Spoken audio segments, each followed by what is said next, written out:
In my videos, I have always emphasized that for achieving any goal in your life, you need to be consistent. लेकिन मैंने आपको ये नहीं बताया कि consistent आप हो कैसे सकते हो. So in this video, I'm going to give you some tips on how to become more consistent in your life for any goal. It could be exams like JEE NEET, it could be any business venture, it could be your college life, school life, or anything in general. Okay, so it's a very helpful video. Let's start with the first point. So the first point is to keep your task list very short. Okay, so कई लोग क्या करते हैं, आप लोगों के कुछ goals होते होंगे ना, कुछ लोग लिस्ट बनाते हैं, कुछ लोग दिमाग में रखते हैं कि यार हमें ये काम करने हैं.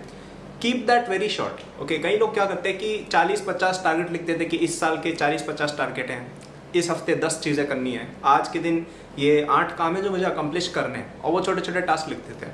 Now the problem with this is कि फर्स्ट ऑफ ऑल अगर आप इतनी लंबी लिस्ट बनाते हो तो उनको मैनेज करने में बहुत टाइम चला जाता है.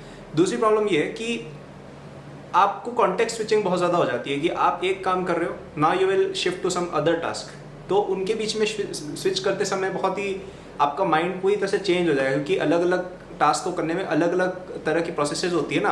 कि अगर आप लेट से फिजिक्स पढ़ रहे हो और आप फिर केमिस्ट्री पे शिफ्ट हो गए तो थोड़ा अजीब हो गया ना, मतलब माइंडसेट शिफ्ट होता है. या कुछ और काम भी कर रहे हो और जैसे आप रीडिंग कर रहे हो और फिर आप चले जाते हो कंटेंट क्रिएशन पे, डिफरेंट चीज़ें, राइट. तो एक यहाँ पे भी हमारा टाइम वेस्ट होता है. और लास्ट पॉइंट ये भी है कि आप ह्यूमनली इतने सारे काम एक साथ नहीं कर सकते हो, because they are so many task. What I recommend instead is to keep your task list very very short. 2 या 3 टारगेट रखो, and ideally they should be target जिनको तुम्हें लिखने की जरूरत नहीं पड़े. इतने शॉर्ट टारगेट्स होने चाहिए, इतने मेजर टारगेट्स होने चाहिए. फॉर एग्जाम्पल आज के मेरे टारगेट्स क्या क्या थे. So in the morning I had to make this video and post it everywhere.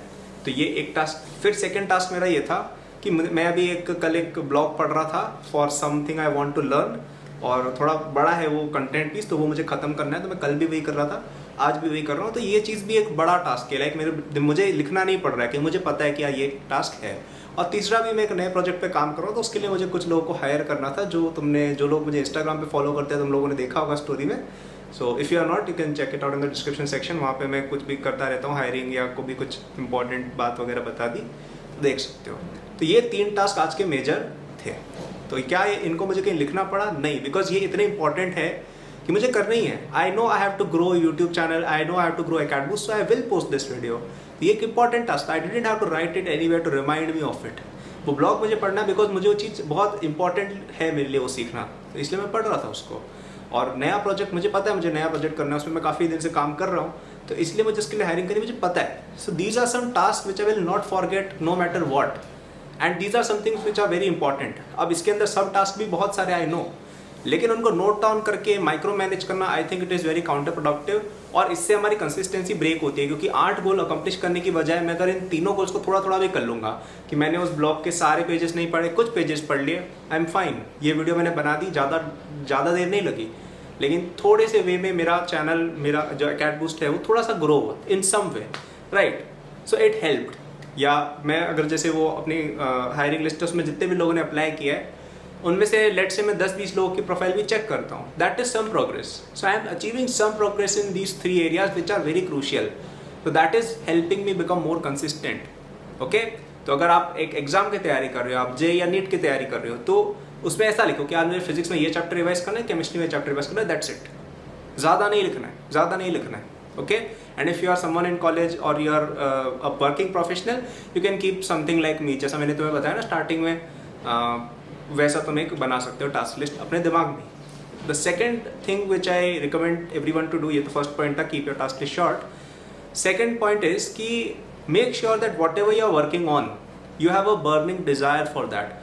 ये बहुत इंपॉर्टेंट चीज़ है गाइस, क्योंकि अगर आप किसी चीज़ के लिए डिज़ायर ही नहीं रखते हो, if you don't have genuine desire, तुम एक समय बाद थक जाओगे. No matter how good the incentives are, तुम्हें किसी तरह से उसके अंदर एक जेन्युइन इंटरेस्ट बनाना पड़ेगा. Genuine interest can not be negotiated. Okay, तो ऐसा ज़रूरी नहीं है कि वो इंटरनली है, डिज़ायर कई बार एक्सटर्नली भी बन सकता है. But you have to make sure कि आप जिस भी प्रोजेक्ट पे काम करें, you are very passionate about it.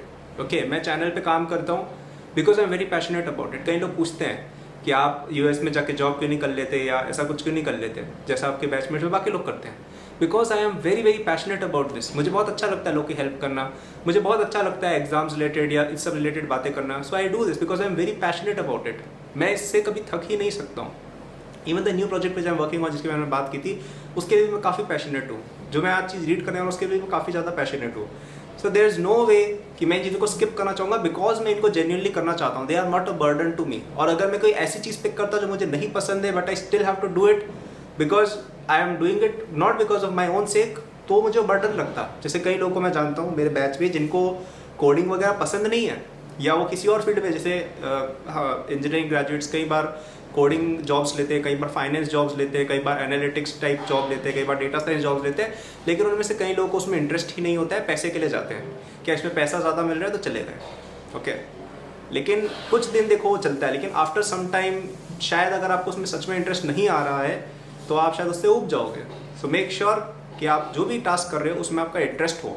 And हाँ, मैंने एक बात ये भी बोली थी कि इंटरेस्ट जरूरी नहीं है कि इंटरनली है, एक्सटर्नली भी आ सकते हैं। जैसे कई सारे लोग जो जेई प्रिपरेशन करते हैं, या कई सारे लोग जो अपना बिजनेस स्टार्ट करते हैं, उनको उसमें सच में इंटरेस्ट नहीं होता है। ठीक है, अब जैसे आप देखो कई सारे बिजनेसमैन होते हैं जिनका काफ़ी सिंपल सा बिजनेस है कि ऑनियन का बिजनेस है, टोमेटोज का बिजनेस है, लॉजिक्स ये डेयरी का बिजनेस है। तुम्हें क्या लगता है उनको पैशन आ रहा है कि ओह भाई टोमेटो मज़ा आ गया? उनको क्या मज़ा आ रहा है क्या करने में? भाई गोदाम खोल रखा है, स्टोरेज फैसिलिटी, मज़ा ही आ गया? नहीं, उनको मज़ा नहीं आ रहा है उसमें, बिकॉज उसका जो बेनिफिट है, उससे जो पैसा आएगा, उसमें उनको बहुत ज़्यादा इंटरेस्ट है। उसके अंदर जो उनको फ्रीडम मिलता है उस काम को करने से, उस काम को करने से जो फुलफिलमेंट मिलता है, जो जॉब्स क्रिएट होती है, जिन लोगों की हेल्प होती है, जो उनके कस्टमर्स हैं, उनको देखिए उन्हें खुशी मिलती है। या कोई जेई नीट एस्पिरेंट है, आप लोगों को हो सकता है अपनी इनऑर्गेनिक केमिस्ट्री पढ़ने में अभी अजीब लगता हो, बट व्हेन यू आर जब, लेकिन आप उसके बेनिफिट के बारे में सोचोगे कि अगर आप डॉक्टर बन जाते हो तो उसके क्या बेनिफिट्स है, उससे आपको कितनी फ़ायदा होगा। आप एक IITian बन जाते हो, कितना फ़ायदा होगा, कितनी अच्छी पैकेज वगैरह लगेगी। तो ये चीज़ें सोच के भी कई बार एक्सटर्नल मोटिवेशन आ सकता है, which can also lead to desire. ठीक है, जैसे मैं, जहाँ तक मुझे याद है, मैं 11th में था, मेरा एक डिज़ायर जो काफ़ी स्ट्रॉन्ग था, मुझे अपने आप को प्रूव करना था। ये मेरा शायद मेन डिज़ायर आप कह सकते हो कि यार मुझे प्रूव करना था कि मैं भी रैंक 1 ला सकता हूँ, मैं भी IIT बॉम्बे में जा सकता हूँ, XYZ, राइट। तो ये एक डिज़ायर था जो मुझे डायरेक्टली उस एग्जाम की तरफ शायद नहीं था, लेकिन फिर भी मुझे हेल्प किया। थोड़ा कॉम्प्लिकेटेड टॉपिक है, but I hope you are understanding what I am trying to say, कि स्ट्राइव कि आप जो भी काम टेकअप कर रहे हो, you actually want to do it, not because someone else is telling you to, but because आपको उस काम से या उसके बेनिफिट से आपको अच्छा लग रहा है इन सम वे। क्योंकि इंसेंटिव नहीं होगा तो तुम कंसिस्टेंटली 10 साल तक, 5 साल तक, 2 साल तक वो चीज़ नहीं कर सकते हो। Okay, and the third thing which really help me become consistent is to make a good routine for yourself, to make a good environment for yourself. Okay, अपने आप को स्टेट में लेके आओ जहाँ पे तुम कंसिस्टेंट रह सको। ओके, अब तुम्हारा स्लीप शेड्यूल बिगड़ा हुआ है, you don't have a good sleep schedule, you don't have a good diet, you don't have a good amount of energy in your body. ये सब चीज़ें अगर नहीं है, कंसिस्टेंट रहना मुश्किल हो जाता है। Okay, because this is a long term game which you are playing. आपको किसी भी चीज़ में सक्सेस पानी है, it's a very long term game. So मुझे याद है कि मैं जब बहुत छोटा था, लाइक 7th 8th क्लास की बात कर रहा हूँ मैं, 12-13 साल, तब से लेके आज तक I have been pushing for something और दी अदर।